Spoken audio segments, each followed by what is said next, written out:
graça e a paz do Senhor Jesus, meus irmãos, a esses que nos acompanham, a igreja do Senhor em todo o lugar que nos acompanha aqui nessa transmissão, nessa noite. Nós louvamos a Deus, porque o Senhor é a razão de nós continuarmos, de nós prosseguirmos e de nós avançarmos nesse tempo. Eu queria compartilhar um texto com você, meu amado, que me ouve nessa noite, que está lá no livro de Atos, capítulo 3. Atos, capítulo 3, a partir do verso 1. Eu queria compartilhar algo que o Senhor tem ministrado à minha vida nesses tempos tão difíceis que nós temos vivenciado, amém?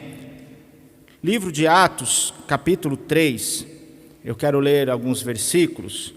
A partir do verso 1, a Bíblia diz assim: Pedro e João subiam juntos ao templo à hora da oração, a 9. E era trazido um varão que desde o ventre de sua mãe era coxo, o qual todos os dias punham à porta do templo, chamada Formosa, para pedir esmola aos que entravam. Ele, vendo Pedro e a João, que iam entrando no templo, pediu que lhes desse uma esmola. E Pedro, com João, fitando os olhos nele, disse: olhe para nós. E olhou para eles, esperando receber alguma coisa. E disse Pedro: não tenho prata nem ouro, mas o que eu tenho eu te dou. Em nome de Jesus Cristo, o Nazareno, levanta-te e anda. E tomando-o pela mão direita, o levantou, e logo seus pés e tornozelos se firmaram. E saltando ele, pôs-se em pé, e andou, e entrou com eles no templo, andando, saltando e louvando a Deus. E todo o povo o viu andar e louvar a Deus. Amém? Até aqui, irmãos, já podemos pensar nesse texto. E eu queria compartilhar com você um pensamento que eu tem sido recorrente. Qual é a nossa postura como servos de Deus nesses tempos de crise? O que nós, como igreja do Senhor, devemos fazer nesses tempos em que nós estamos vivendo?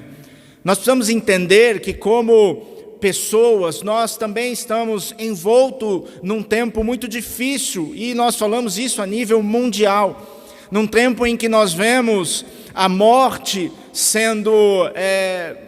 expandindo, num tempo onde as previsões econômicas são difíceis, num tempo onde as pessoas estão sem esperança, nós estamos como igreja envoltos, nós estamos aqui, nós estamos também, de uma certa forma, participando deste momento. Mas o que nós precisamos como igreja entender, irmãos, é que aquilo que Cristo falou no Evangelho de João, que nós estamos aqui, mas nós não somos daqui, nós não pertencemos a este mundo, nós somos cidadãos do reino de Deus. E diante desse pensamento, eu fiquei meditando como é que o Senhor e o que Deus espera da sua igreja, o que Deus espera de mim e de você, meu amado irmão, nesses tempos de crise.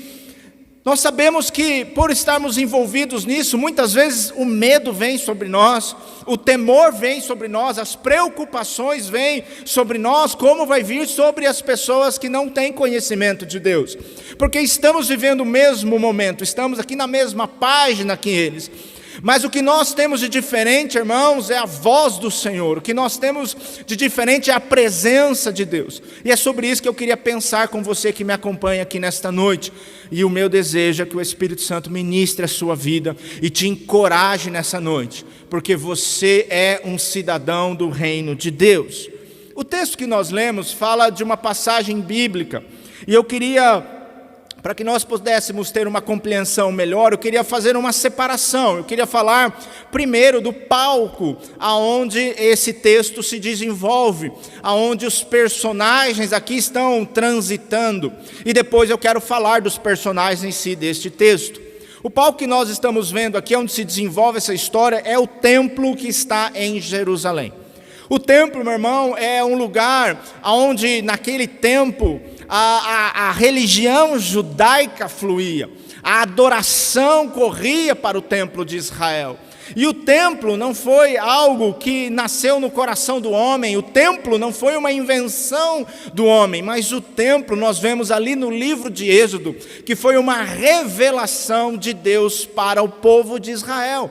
O povo que Deus havia acabado de tirar, libertar com um braço forte do Egito, Deus conduz ele, traz este povo até o monte Sinai, e ali Deus se revela para essa nação. Quem é o Deus que os libertou?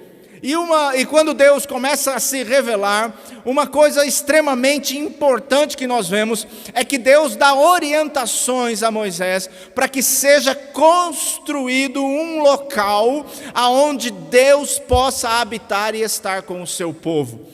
Então o templo, irmãos, é algo tremendo, porque ele simboliza, ele fala da presença de Deus no meio do seu povo. E este templo ali, lá no livro de Êxodo, já fala que mesmo no deserto, o Senhor estava no meio do povo de Israel, através ali do tabernáculo que foi construído. Deus habitava no meio do seu povo. Deus não era um Deus distante, mas um Deus que estava próximo, que caminhou, que escolheu caminhar com Israel no meio do deserto. Talvez seja por isso que Deus seja tão duro com eles, quando no meio do deserto eles começam a murmurar, quando no meio do deserto eles começam a reclamar, e Deus está com eles, Deus está no meio deles, caminhando com eles. A Bíblia vai passar, o tempo vai passar, e esse tabernáculo que foi idealizado por Deus, revelado por Deus, para ser a moradia de Deus, perante, no meio do seu povo, quando Josué toma posse da terra prometida, esse tabernáculo ele é construído, ou ele é armado definitivamente na cidade de Siló.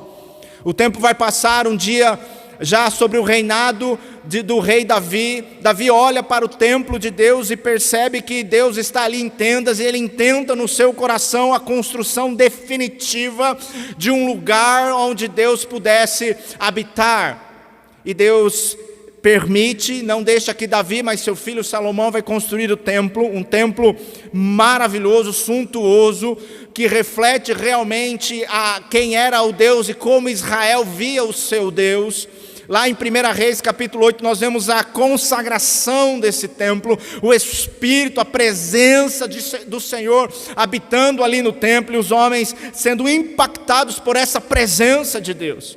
A história vai passando, nós chegamos mais à frente, e ali no livro do profeta Jeremias, nós vemos que Israel abandonou o Senhor, e como Israel tomou essa postura de dar as costas para o Senhor permite que uma nação invada Israel, destrua o templo de Jerusalém.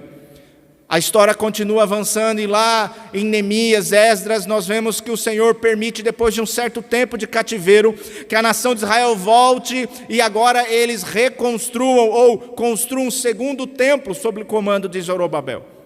E mais à frente a história vai passando.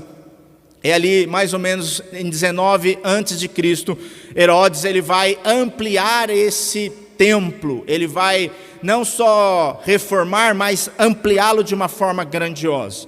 E é este templo aqui, que reformado, ampliado por Herodes, que Pedro e João estão adentrando. Este é o palco, este é o local onde essa história se desenvolve, o lugar que simboliza, que significa, que tem um significado da convergência do homem para com Deus, o lugar de adoração, o lugar central ali da adoração ao Deus de Israel. Esse é o templo, esse é o palco. Agora, um dos personagens que nós vemos nesse texto é este homem que ele é um coxo, ou um paralítico, ou um aleijado, a palavra melhor. E é interessante que Lucas, ao escrever o livro de Atos, ele traz muitos detalhes da história desse homem.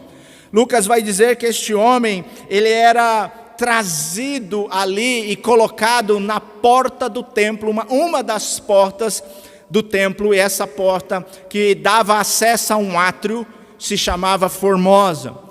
Ali dizem os historiadores que era um lugar onde muitas pessoas passavam. Então aquele homem era colocado ali de uma forma estratégica. Por quê? Porque ele dependia de esmolas. Então muitas pessoas fluíram por ali, ou fluíam por ali, por isso que ele é colocado. Uma coisa que Lucas também ressalta é que este homem, ele era coxo desde do seu nascimento, desde do momento em que ele nasceu, ele já nasceu com este problema. E é importante nós pensarmos nisso, irmão, porque na cultura judaica, uma pessoa que nascesse ou aleijado, ou cego, ou com algum outro problema, havia uma compreensão de que ou os pais daquele homem pecaram, ou ele pecou, algo muito grave, por isso que Deus permitiu que ele nascesse com uma deficiência. Quando nós lemos lá no Evangelho de João, no capítulo 9, quando Jesus tem um encontro com o cego de nascença, ali os discípulos chegam e perguntam para Jesus: olha Jesus, o que aconteceu com esse homem? Foi ele ou foi seus pais que pecaram? E Jesus responde para ele: nenhum e nem outro, mas isso aconteceu para que se manifestasse a glória de Deus. Então havia esse entendimento de que alguém que nasce com um problema, ele já está sob o jugo do pecado, algo muito grave que foi feito e que por isso que ele nasceu com aquela deficiência. Então este homem que é colocado ali, ele tem esse estigma de alguém, e ele mesmo pode ter esse estigma no seu coração, de alguém que cometeu algo muito terrível, ou que os seus pais cometeram algo muito terrível, por isso que ele nasce dessa forma. Um pecado muito grande, algo muito sério para que ele estivesse naquela condição. As pessoas que fluíam por aquele lugar, e todos os dias, esse é outro detalhe que Lucas nos fala, todos os dias aquele homem era colocado ali. E todos os dias as pessoas que fluíam por aquele lugar, ou davam uma esmola, ou olhavam para aquele homem e viam nele o estigma do pecado sobre ele. Outro detalhe que Lucas nos fala, já no capítulo 4, no verso 22, é que aquele homem tinha quase 40 anos. Nós não sabemos quanto tempo ele era colocado ali, se desde a sua mais tenra infância, desde a sua juventude, mas nós podemos imaginar que esse homem ficou muito tempo vivendo desta forma. Outro detalhe também que nos ajuda a construir esse cenário é que Lucas vai dizer que esse homem era colocado naquele lugar. Não havia mobilidade nele, ele dependia das pessoas, e as pessoas o colocavam na porta do templo. Todos os dias, irmãos, aquele homem estava à porta do templo. Se o templo simboliza o fluir para Deus, aquele homem estava todos os dias sempre à porta, mas nunca entrava. Essa é a descrição que Lucas nos dá desse homem, desse cenário. E quando eu penso, irmãos, nesse homem, eu tenho pensado nesses dias sobre isso, esse homem me mostra um modelo de parte da nossa sociedade, dos tempos em que nós vivemos. Quando nós conversamos com as pessoas, quando nós vemos as dificuldades que as pessoas têm passado nesse tempo, as dificuldades que o mundo tem enfrentado, parece que eu estou olhando para esse cenário. Pessoas que não têm esperança, pessoas que as circunstâncias aprisionaram, aleijaram, e agora elas ficam à porta do templo, esperando que alguém as ajude, esperando uma ajuda momentânea, algo que possa naquele momento trazer alguma satisfação, alguma coisa, mas que no dia seguinte tudo vai estar o mesmo. Quantas pessoas hoje, neste momento, neste mundo que nós vivemos, e principalmente nesses tempos tão difíceis, são semelhantes a este homem, estão à porta do templo, estão próximos, mas não entram para o templo, não se achegam, porque eles ficam dependendo de algo que eles acham que precisam, dependendo de uma mudança, dependendo de governos, dependendo de pessoas, dependendo de circunstâncias, esperando que alguém passe, olhe por eles ou estenda a mão e ajude com algo que seja momentâneo. A sociedade hoje, irmãos, o clamor da nossa sociedade é por uma vacina. E eu quero deixar claro, eu não sou contra a ciência. Todos nós estamos esperando este momento, quando podemos ser vacinados, mas o que o mundo quer é voltar ao normal. O que o mundo quer é voltar às mesmas ações, às mesmas atitudes. Se houver uma vacina, como já há, e quando essa vacina for aplicada a todos, é como uma esmola que está sendo dada, que na verdade vai resolver uma situação momentânea, mas que não vai resolver o problema central, e nem vai fazer com que essas pessoas tenham acesso ao templo, tenham acesso ao caminho da adoração. Esse é o mundo que vivemos. Talvez você conheça pessoas que estão precisando de ajuda. E nós temos sim que estender a mão como igreja. Mas nós precisamos entender o que Deus quer de nós como igreja. Esse é o cenário desse homem. E eu quero falar agora de outros personagens. Eu quero falar de Pedro e João. E eu quero já pensar com você que aqui Pedro e João são os líderes da igreja. Eles são a igreja naquele lugar. Nesse palco e nesse cenário que eu estou ministrando, eles são a igreja do Senhor. E nós precisamos ver as ações destes homens para nós entendermos o que Deus quer de nós nesse tempo. O Lucas, quando ele escreve o livro de Atos, ele começa no seu capítulo 1, descrevendo ali um encontro com Jesus ressurreto com os seus discípulos. Ele está ali dando as instruções aos seus discípulos. Jesus ascende aos céus. Ainda no capítulo 1 eles fazem uma reunião, escolhe aquele apóstolo que substituiria Judas. Ainda no capítulo 1 nós somos informados que eles se fecham em torno da oração, eles se fecham em torno de buscar a Deus. E agora esse grupo de discípulos, que era inicialmente os 12, agora já tem outras mulheres, e a própria família de Jesus se achegou a esses discípulos. No capítulo 2, Lucas nos informa do grande movimento e do grande impacto que o Senhor preparou para aquele povo, cumprindo a sua promessa. Eles estavam reunidos num cenáculo orando no dia de Pentecostes, e o Espírito do Senhor foi derramado sobre aqueles homens.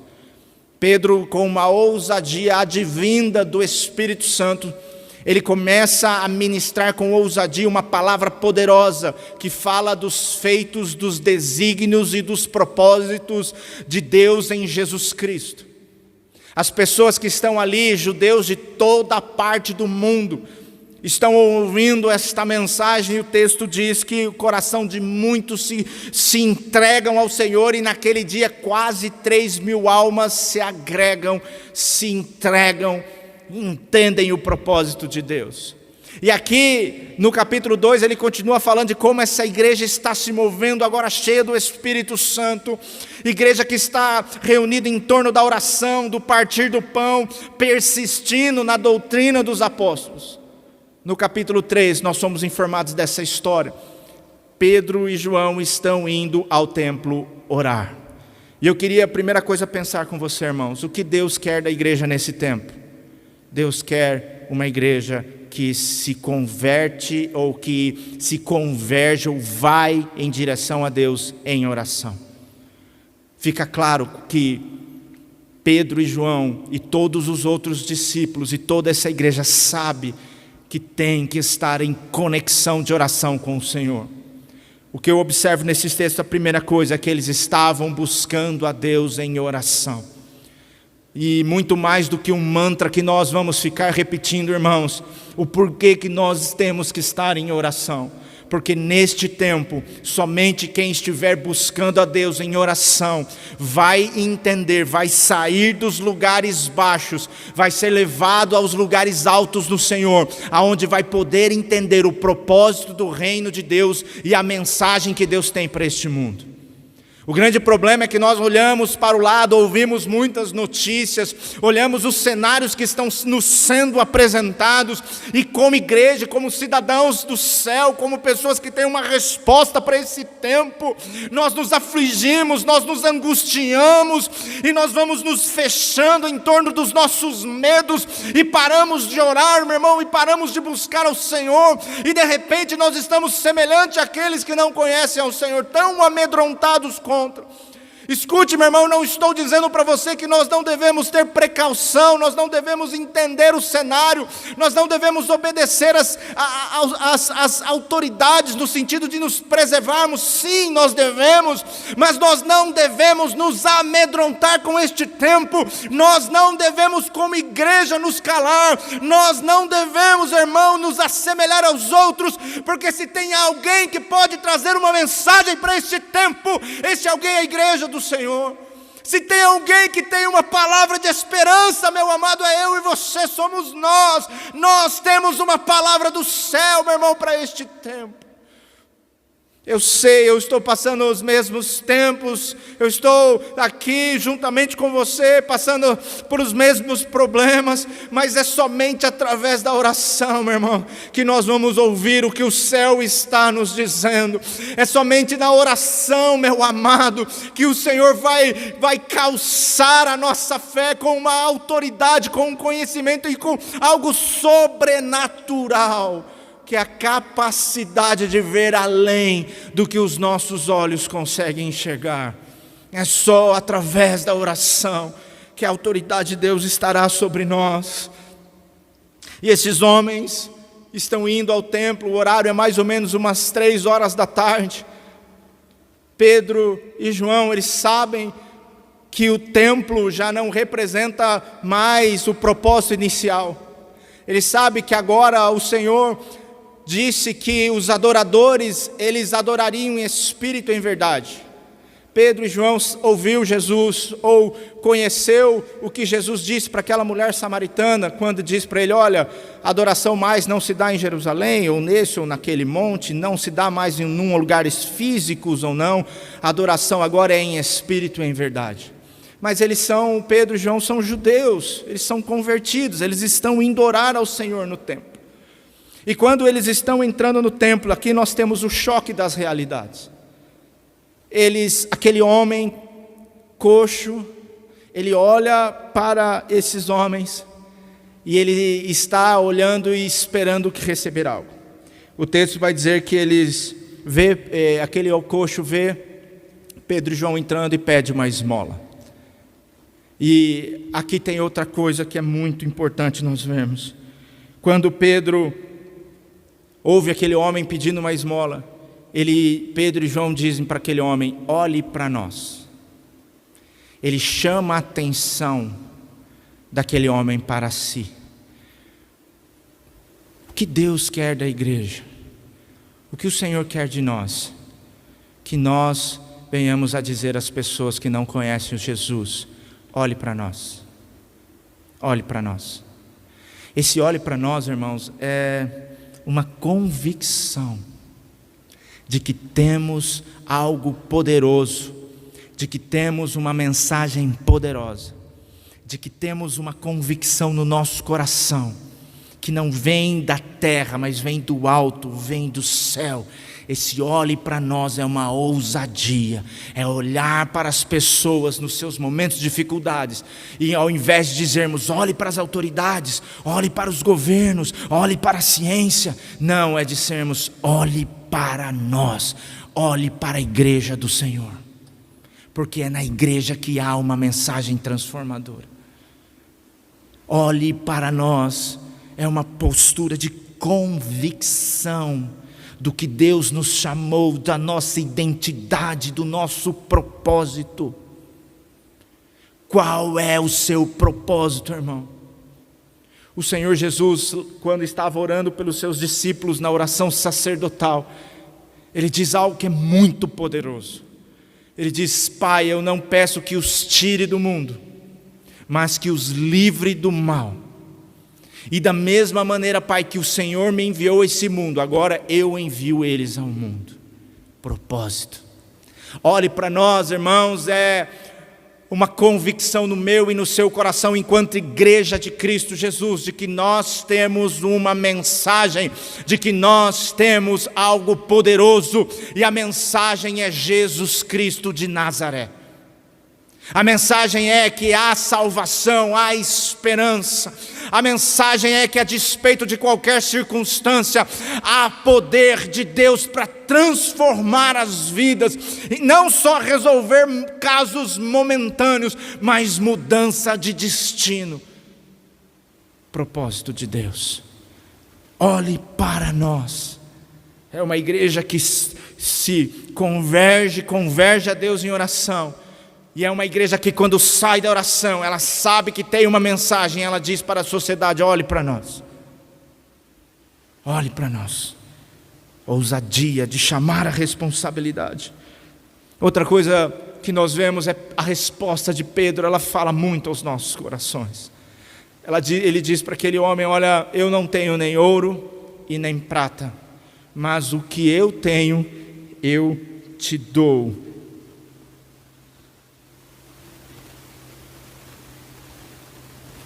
Em nome de Jesus Cristo, o Nazareno, levanta e anda. O que aquele homem queria, o que pelas circunstâncias da sua vida ele achava que precisava, era de uma esmola. Era de algo que lhe fosse dado, mas, como eu já disse, no dia seguinte não mudaria a sua vida, porque no dia seguinte ele seria da mesma forma transportado por pessoas à porta do templo para esperar por mais esmolas. E a resposta de Pedro é a resposta da igreja para esses dias. Pedro, ele olha para aquele homem e fala: olha, o que você quer eu não tenho, e nem vai te adiantar eu te dar. Mas eu tenho algo que é muito mais poderoso. Eu tenho algo que vai mudar a sua vida, que vai transformar a sua história. E o que eu tenho, eu te dou. Em nome de Jesus Cristo, levanta e anda.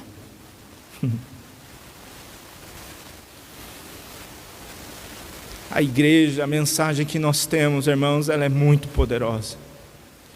Às vezes, nós ficamos olhando ao redor, vemos tantas pessoas, principalmente nesse tempo, precisando de tantas coisas.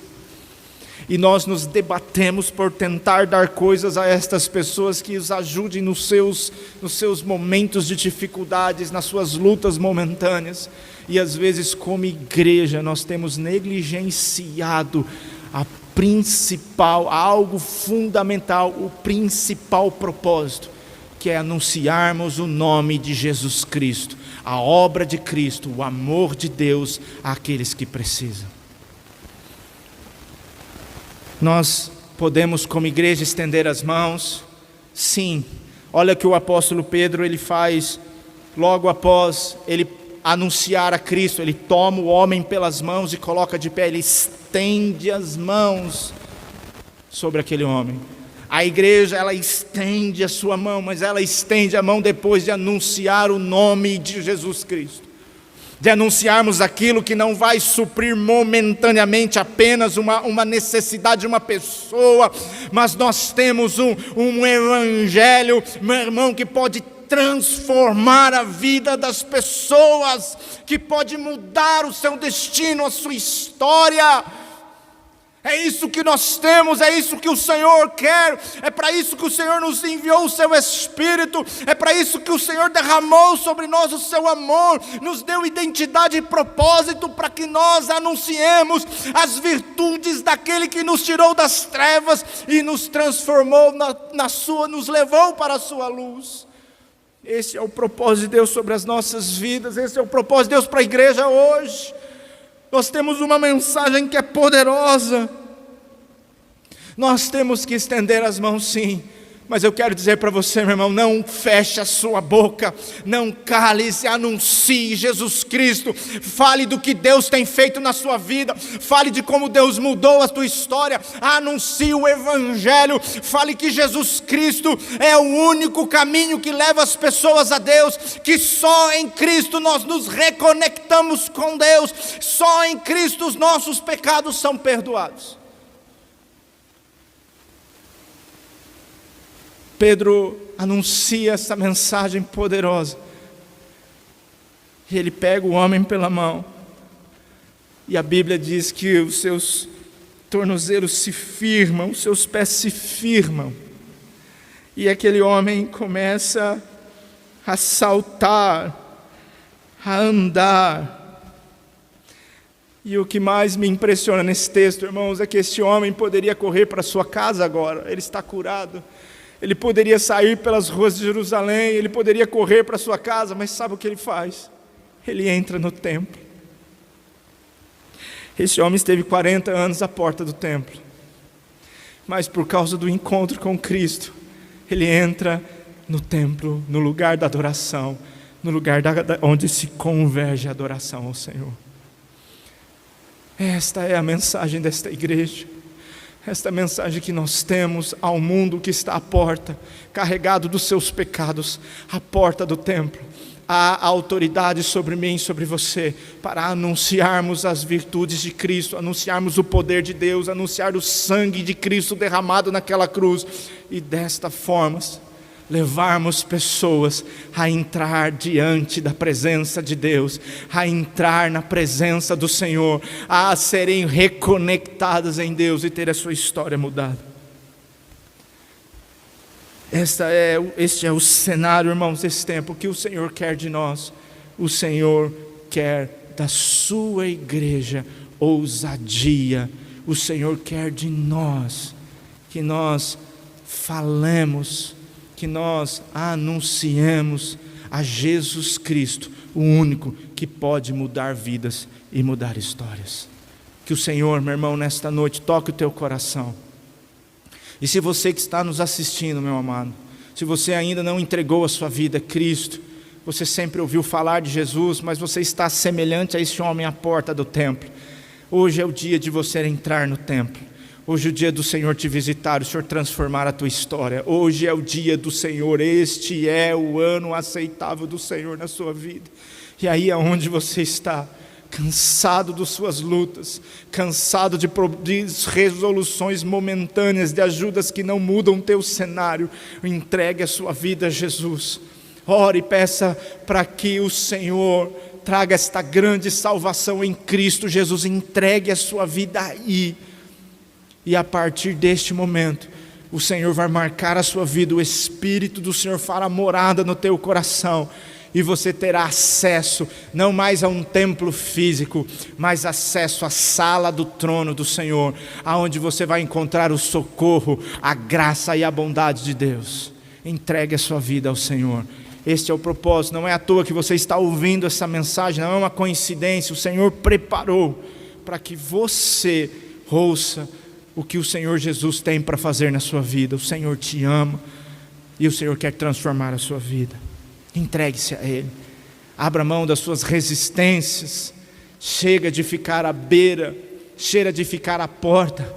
O Senhor está te chamando para um momento de entrar na presença dEle, e para entrar na presença de Deus, só através de Jesus Cristo. E a você, meu irmão, que tem orado e buscado o Senhor, o que o Senhor quer de mim nesse tempo? Deus está respondendo a tua oração. Abre a sua boca, ore, busque o Senhor, clame por autoridade, clame por ousadia, ouça as notícias que o Senhor tem para a sua igreja e se mova como igreja em nome de Jesus. Eu quero orar por você. Se você puder fechar os seus olhos aí onde você está e acompanhar em oração, e entregar a sua vida, o seu coração diante do Senhor. Pai, em nome de Jesus, nós te agradecemos, Senhor, por este tempo. Agradecemos sim, porque o Senhor é bom. Ainda que como igreja, Senhor, nós temos contemplado tantas vidas, Senhor, sendo tomadas. Quando olhamos para a igreja, Senhor, também vemos, ó Pai, pessoas às quais o Senhor está recolhendo. Mas, Senhor, nós sabemos, ó Pai, que o Senhor está, Pai, no controle de todas as coisas. Quando nós trazemos à nossa memória, Senhor, o Salmo de número 46, ele fala, Senhor, de cenário, o salmista lembra de cenários terríveis, de montes indo para o meio dos mares, de o mar se esbravecendo. Mas aí ele traz algo, Senhor, e o Senhor ministra: aquietai-vos e sabei que eu sou Deus, serei exaltado sobre todas as nações. E o salmista termina dizendo: o Deus de Jacó está conosco. Aquietai-vos, igreja, e sabei que o Senhor está conosco, Ele será exaltado. Senhor, nós nos achegamos ao Senhor porque sabemos, ó Pai, e queremos, ó Pai, viver o tempo do Senhor, queremos nos mover, Senhor, no seu chamado, no seu propósito, e embora, Senhor, nós reconheçamos que estamos vivendo, ó Pai, em meio a tempos difíceis, embora nós reconheçamos que muitas vezes o temor sobe ao nosso coração, meu Pai, nesta noite nós lembramos que embora estejamos aqui, não somos cidadãos deste mundo, somos cidadãos do reino de Deus, o reino de Deus, ó Pai, Senhor, tão poderoso que está, Senhor, meu Deus, impactando neste tempo, e como cidadãos do reino, nós queremos nos mover na ousadia do Espírito, para anunciar, Senhor, esta palavra poderosa. Visita, Senhor, nesta noite o tímido, visita aquele que está amedrontado, Senhor, com as notícias. Ergue-nos, ó Pai, os nossos olhos para contemplarmos as visões do céu e lembrarmos de que o Senhor está no controle. Traz ânimo ao cansado, força ao abatido. Cumpre, Deus, a tua promessa de Isaías. Quando, Senhor, aqueles que esperam no Senhor renovarão as suas forças e subirão. Senhor, faz isso com a sua igreja, começa comigo. Traz ousadia, Senhor, ao falar da tua palavra. Traz ousadia, Senhor, a dizer às pessoas: olhe para mim. Senhor, não me ajuda, Senhor, a estender a mão, mas não sem antes anunciar, Senhor, as virtudes de Cristo, o poder de Jesus Cristo, a obra de Jesus Cristo, Senhor. Toca cada coração, Senhor, como igreja, que essa noiva, Senhor, ela olhe para o alto, ela se mova, Senhor, de acordo com o desejo e a vontade do noivo. Nós colocamos as vidas, nós oramos, ó Pai, por esta igreja, que tem essa mensagem tão poderosa, Pai. Nós oramos no nome de Jesus.